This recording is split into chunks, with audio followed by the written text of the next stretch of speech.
10th class आपकी हिंदी की पाठ्य पुस्तक क्षितिज भाग 2। इसमें हम काव्यखंड में किसको पढ़ रहे थे? तुलसीदास जी को पढ़ रहे थे। तो मैंने तुलसीदास जी से आपको अवगत करा दिया था, उनका जीवन परिचय आपको बताया था और 3 पद हम पढ़ चुके हैं। अब इसके बाद हम चौथा पद आज पढ़ेंगे। तो देखिए आप लोग, कौशिक सुनहु मंद येऊ बालक, कुटिल कालवश निज कुल घालक, भानुवंश राकेश कलंकु, निपट निरंकुश अबुध असंको, काल कवल होयई छन माही, कहो पुकार खोर मोहि नाही, तुम हटकौ जो चहो उबारा, कहे प्रताप बल रोष हमारा, लखन कहेऊ मुनि सुजस तुम्हारा, तुम्ही अछत को बरने पारा, अपने मुँह तुम आपनी करनी, बार अनेक बहु भांति बहु बरनी, नहीं संतोष तपुनि कछु कहऊ, जन ऋषि रोकि दूसरा दुख सहऊ, वीर व्रति तुम धीर अछोभा, गारी देत न पाबहु शोभा, सूर समर करनी करहीं कहीं न जनावई आप, विद्यमान रन पाए रिपु कायर कथाओं प्रताप। अब देखिए, कौशिक, कौशिक किसको कहते हैं? कौशिक कहा गया है विश्वामित्र जी के लिए, जो कि राम और लक्ष्मण के गुरु थे। मंद येहु बालक, मंद का मतलब होता है मूर्ख है, मूर्ख। कालवश मतलब काल के वशीभूत होकर, मौत के वश में। घालक, निज कुल घालक मतलब कुल का घात करने वाला, कुल का नाश करने वाला। भानुवंश मतलब सूर्यवंश। राकेश का मतलब होता है चंद्रमा। कलंकु मतलब कलंक लगाने वाला। निपट, निपट मतलब बिल्कुल निरा। निरंकुश मतलब होता है उद्दंड। अबुद्धि, अबुद्धि मतलब बुद्धिहीन। अशंकु मतलब शंका नहीं है इस बात में। काल कवलु मतलब काल का ग्रास बनना। क्षण मतलब किसी भी क्षण, किसी भी पल। खोर मतलब दोष। हटकहु, हटकना मतलब डांटना। चहु मतलब चाहना। सुजस मतलब सुयश।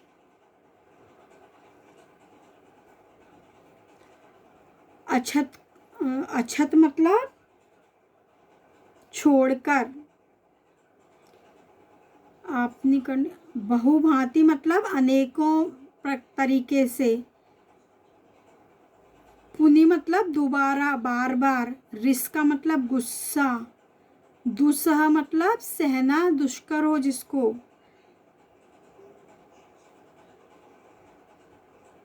सूर समर, समर का मतलब होता है युद्ध।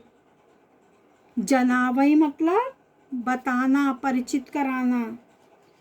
और विद्यमान, रन का मतलब युद्ध, रिपु मतलब शत्रु, और कथई मतलब कहना, और प्रताप का मतलब होता है, प्रताप का मतलब वीरता।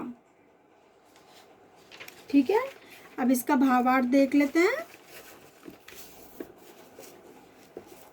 कौशिक सुनहु मंद येहु बालक, क्या कहते हैं परशुराम जी विश्वामित्र जी से कि यह बालक कौशिक मतलब विश्वामित्र, सुनो यह मंद बुद्धि बालक है। लक्ष्मण जी के लिए कहते हैं। कुटिल कालवश निज कुल घालक, बड़ा ही कुबुद्धि और कुटिल है, और अपने क्या है, कुल का घातक है।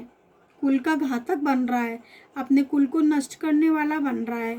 भानुवंश राकेश कलंको, यह सूर्यवंशी रूपी चंद्रमा जो है, ये सूर्यवंशी रूपी, सूर्यवंश का यह बालक चंद्रमा के समान अपने कुल पर कलंक लगाने वाला है। निपट निरंकुश अबुध असंकु, ये बिल्कुल क्या है, निरंकुश मैंने क्या आपको बताया था, उद्दंड है, बड़ा ही मूर्ख है, इसमें कोई शंका नहीं है। असंकु मतलब शंका नहीं है। काल कवलव होई छनमाई, किसी भी क्षण ये काल का ग्रास बन जाएगा, किसी भी क्षण में ये काल का ग्रास बन जाएगा। कहूँ पुकार, मैं जोर जोर से कह रहा हूँ, खोर मोहि नाही, इसमें मुझे कोई दोष मत देना, इसमें मेरा कोई दोष नहीं होगा। तुम हटकऊ जो चहो उबारा, अगर तुम इसको बचाना चाहते हो, है ना, अगर मेरे क्रोध से इसको बचाना चाहते हो तो तुम इसको हटको मतलब डांटो। कही प्रताप बल रोष हमारा, और उसको मेरे प्रताप के बारे में, मेरी शूरवीरता के बल के और क्रोध के बारे में इसको बताओ और इसको रोको ऐसा करने से।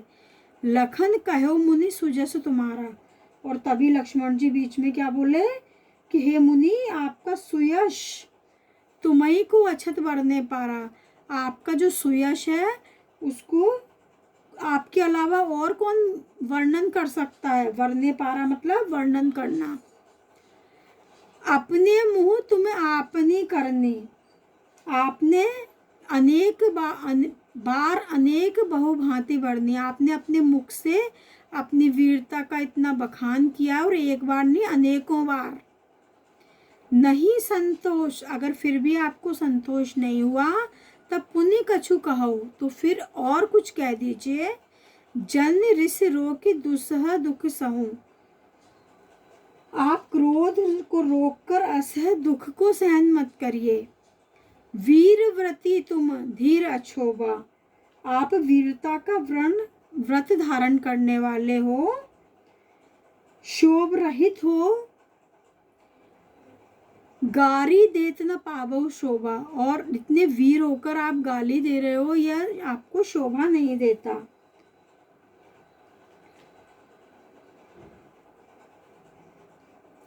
सूर समर करनी करें कहीं न जनावे, आप क्या कहते हैं कि जो क्या होते हैं, जो शूरवीर होते हैं वो शूरवीरता का कार्य कहाँ दिखाते हैं, युद्ध के मैदान में दिखाते हैं अपनी शूरवीरता को, खुद ही कह कहकर अपनी प्रशंसा नहीं करते।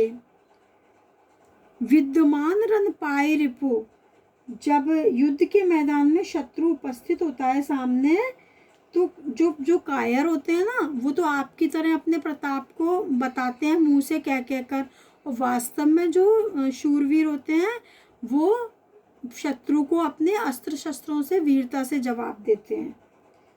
तो ये छंद कौन सा, चौपाई छंद है और दोहा है ये, ठीक है। रस कौन सा है, वीर रस, और भाषा कौन सी है, या अवधि भाषा है। अब अगला देखिए, पेज पलटिए आप लोग।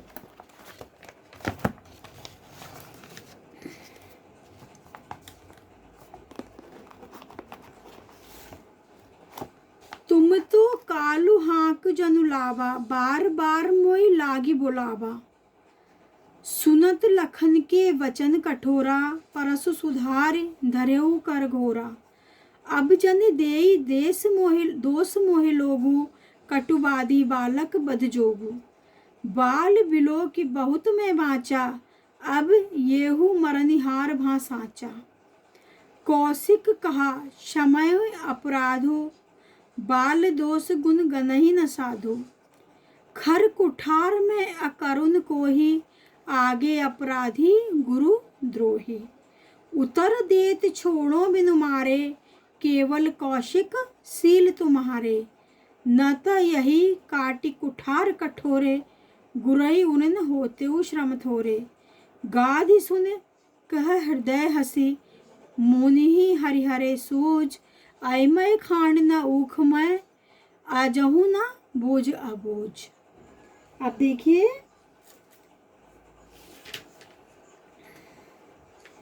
यहाँ पर देखिए, काल, काल का मतलब क्या होता है, मृत्यु।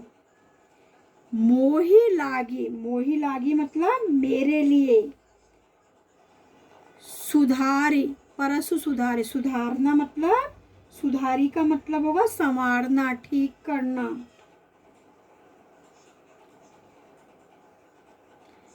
बाल बिलो की बहुत में बाँचा, बाँचा मतलब बचाया। है ना। यू मरनिहार, मरने के लायक ही है ये। बदजोगू मतलब वध के योग्य, मरनिहार मतलब मरने योग्य, साचा मतलब वास्तविकता में, वास्तव में। कौशिक मैंने अभी आपको बताया था विश्वामित्र के लिए कहा गया है। क्षमीय अपराधु, क्षमे मतलब अपराध क्षमा करो। बाल दोष गुण गनहि, गनहि मतलब गिनना, ठीक है।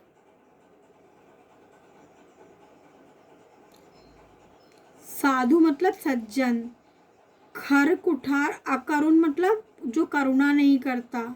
गुरुद्रोही मतलब गुरु का अपमान करने वाला।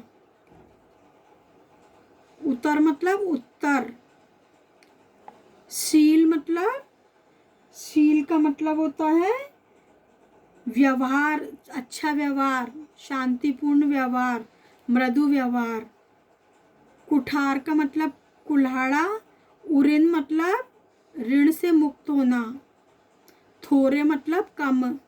गाधी सुन, अब देखो गाधी मुनि के पुत्र थे विश्वामित्र, तो देखो विश्वामित्र के लिए दो शब्द आए हैं, कौशिक और गाधी सुन, ठीक है।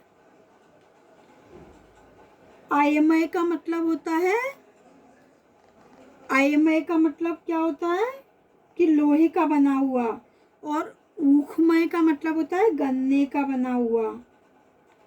अबूझ का मतलब अज्ञानी और बूझ का मतलब ज्ञानी। अब देखते हैं भावार्थ। तुम तो काल हाँक जनुलावा, बार बार मोहि लागी बुलावा। क्या कहते हैं लक्ष्मण जी परशुराम से कि तुम तो, आप तो जैसे काल को हाँक लगा लगा कर, आवाज लगा लगा कर बुला रहे हो, और बार बार क्या कर रहे हो, आवाज दे देकर मेरे लिए ही बुला रहे हो कि इसको, काल को बुला रहे हो कि इसकी मृत्यु हो जाए, मैं मार दूं इसको।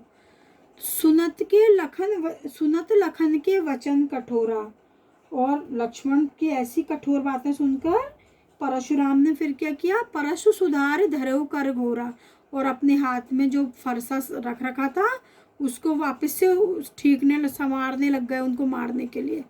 अब जन दे दोष मोहि लागो, क्या कहते हैं फिर, क्या कहने लगे कि आप लोग मुझे बस दोष मत देना, मुझे इसको मारने के लिए दोष मत देना। कटुवादी, ये कड़वे वचन बोलने वाला ये बालक जो है वध करने के योग्य ही है। बाल बिलो, किसको बच्चा समझकर, मैं बहुत बहुत मैं बाँचा, मैंने बहुत बचाया, अब ये हूँ मरनिहार वहाँ साचा। लेकिन ये सही बात है कि ये मरने के योग्य ही है। कौशिक कहा, कौशिक ने अब क्या कहा, विश्वामित्र ने कहा कि, विश्वामित्र बोले क्या कि परशुराम से क्या कहने लगे, क्षमी अपराधो, इसके अपराध को क्षमा कर दीजिए। बाल दोष गुण गनहि न साधु, बच्चों के दोष और गुण को पर सज्जन क्या करते हैं, ध्यान नहीं देते, उनको नहीं गिनते। खर कुठार में अकरुण कोई, तब परशुराम बोले कि आप जानते नहीं हो, खर कुठार में अकरुण कोई, मैं क्या हूँ, बड़ा निर्दयी और क्रोधी हूँ। मैं अकरुण कोई, मैं बड़ा ही अकरुणामय हूँ, बड़ा ही निर्दयी हूँ, दया नहीं है मेरे हृदय में, और क्रोधी भी हूँ, और मेरे हाथ में क्या है, तेज कुल्हाड़ा भी है, और मेरे सामने कौन है, आगे अपराधी गुरुद्रोही, मेरे गुरु का अपराध करने वाला मेरे सामने खड़ा है। गुरु के धनुष को तोड़ दिया था ना, इसलिए मेरे गुरु का अपराधी मेरे सामने खड़ा है। उतर देत छोड़ो बिन मारे, मैं बार बार इसके जवाब पर जवाब ये मुझे दिए जा रहा है, उत्तर पर उत्तर दिए जा रहा है कठोर, और मैं इसको बिन मारे छोड़ रहा हूँ। क्यों छोड़ रहा हूँ, सिर्फ तुम्हारे प्रेम और सद्भाव के कारण, केवल कौशिक, शील तुम्हारे, तुम्हारे एक विश्वामित्र, तुम्हारे इस मृदु स्वभाव के कारण ही मैं बार बार इसको छोड़ रहा हूँ, नहीं तो इसके मारने के लिए कितने कारण है। मैं अकरुण हूँ, क्रोधी हूँ, मेरे हाथ में तेज कुल्हाड़ा भी है, और मेरे सामने मेरे गुरु का अपराधी खड़ा है। न तो यही काट कुठार कठोरे, नहीं तो मैं इसको कठोर कुल्हाड़ी से काट कर, कठोर कुल्हाड़ी से काटकर, थोड़े से ही गुरु ही ऋण होते हो श्रम थोड़े, थोड़े से ही श्रम से अपने गुरु के ऋण को चुका देता, ऋण होता। तो परशुराम की ऐसी बातें सुनकर क्या हुआ, गाधी सुन कह हृदय हंसी। तो विश्वामित्र उनकी ऐसी बातें सुनकर मन में हंसने लगे। हृदय हंसी मतलब मन में हंसने लगे। और क्या सोचने लगे, मुनि हरिहरे सूझ, कि है ना विश्वामित्र को तो हरा ही हरा सूझ रहा है, जैसे इन क्षत्रियों को ये जानते नहीं है, ये अयमय खान, ये नहीं समझ रहे कि यहाँ कौन खड़ा है इनके सामने, लोहे के बने हुए वज्र खड़े हुए हैं, जिनको कि मारने की सोच रहे हैं। वे इस बात से अनभिज्ञ हैं कि उनके सामने ऊखमय मतलब गन्ने के रस से बनी हुई कोई मिठाई नहीं, कोई खांड नहीं, बल्कि अयमय खांड, लोहे की से बनी हुई तेज तलवार खड़ी हुई है। राम लक्ष्मण योद्धा खड़े हुए हैं, अजहू न बूझ अबूझ। और इसलिए मुनिवर को ये ऐसे अज्ञानी हो रहे हैं, इनके प्रभाव को नहीं समझ रहे हैं। इस क्षत्रिय कुल के 2 राजकुमारों के बारे में ये नहीं जानते हैं। देखिए इसकी भी कौन सी भाषा है, भाषा कौन सी आएगी, अवधी भाषा। ठीक है, अब आगे का नेक्स्ट क्लास में।